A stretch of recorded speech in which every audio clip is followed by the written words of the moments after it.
ऐसा भ्रम फैला रहे हैं कि सरकार पेंशन के पैसे बचाने के लिए ये योजना लेकर आई है। आज मोदी के शासनकाल में जो भर्ती होगा, क्या आज ही उसको पेंशन देना है क्या? और तब तो मोदी 105 साल का हुआ होगा। उसके लिए मोदी ऐसा राजनीतिक है जो आज गाली खाएगा? मैं तो हैरान हूं, कुछ लोगों की समझ को क्या हुआ है, उनकी सोच को क्या हो चुका है। ऐसा भ्रम फैला रहे हैं कि सरकार पेंशन के पैसे बचाने के लिए ये योजना लेकर आई है। मैं जरा ऐसे लोगों की सोच से शर्म आती है, लेकिन मैं ऐसे लोगों से पूछना चाहता हूं, जरा कोई मुझे बताए, आज मोदी के शासनकाल में जो भर्ती होगा, क्या आज ही उसको पेंशन देना है क्या? उसको पेंशन देने की नौबत 30 साल के बाद आएगी, और तब तो मोदी 105 साल का हुआ होगा, और तब न भी मोदी की सरकार होगी।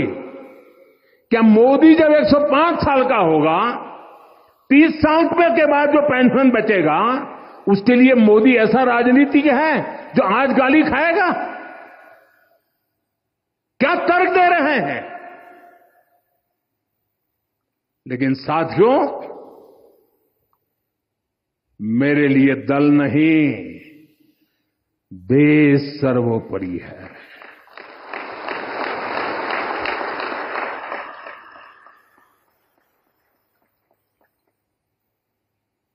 और साथियों, मैं आज गर्व से कहना चाहता हूं, सेनाओं द्वारा लिए गए इस फैसले का हमने सम्मान किया है। और जैसा मैंने पहले कहा, हम राजनीति के लिए नहीं, राष्ट्र नीति के लिए काम करते हैं। हमारे लिए राष्ट्र की सुरक्षा सर्वोपरि है। हमारे लिए 140 करोड़ की शांति, ये सबसे पहले है।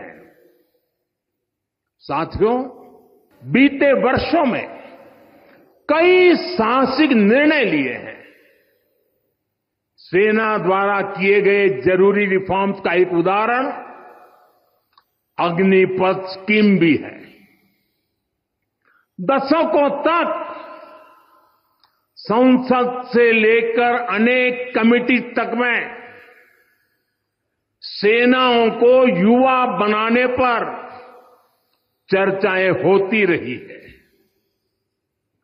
भारत के सैनिकों की औसत आयु, एवरेज एज, ग्लोबल एवरेज से ज्यादा होना, ये हम सबकी चिंता बढ़ाता रहा है। इसलिए ये विषय वर्षों तक अनेक कमिटियों में भी उठा, लेकिन देश की सुरक्षा से जुड़ी इस चुनौती के समाधान की पहले इच्छा शक्ति नहीं दिखाई गई। शायद कुछ लोगों की मानसिकता ही ऐसी थी कि सेना मतलब नेताओं को सलाम करना, परेड करना। हमारे लिए सेना मतलब 140 करोड़ देशवासियों की आस्था। हमारे लिए सेना मतलब 140 करोड़ देशवासियों की शांति की गारंटी। हमारे लिए सेना मतलब देश की सीमाओं को सुरक्षा की गारंटी। अग्निपथ योजना के जरिए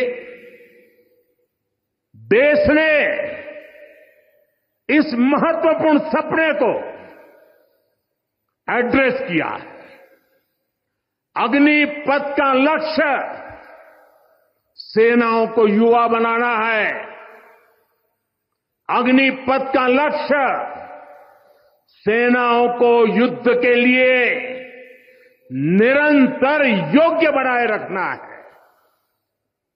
दुर्भाग्य से राष्ट्रीय सुरक्षा से जुड़े इतने संवेदनशील विषय को कुछ लोगों ने राजनीति का विषय बना दिया है। कुछ लोग सेना के इस रिफॉर्म पर भी अपने व्यक्तिगत स्वार्थ में झूठ की राजनीति कर रहे हैं। ये वही लोग हैं जिन्होंने सेनाओं में हजारों करोड़ के घोटाले करके हमारी सेनाओं को कमजोर किया। ये वही लोग हैं जो चाहते थे कि एयरफोर्स को कभी आधुनिक फाइटर जेट न मिल पाए। ये वही लोग हैं जिन्होंने तेजस फाइटर प्लेन को भी डिब्बे में बंद करने की तैयारी कर ली थी। साथियों, सच्चाई ये है कि अग्निपथ योजना से देश की ताकत बढ़ेगी और देश का सामर्थ्यवान युवा भी मातृभूमि की सेवा के लिए आगे आएगा। प्राइवेट सेक्टर और पैरामिलिट्री फोर्सेस में भी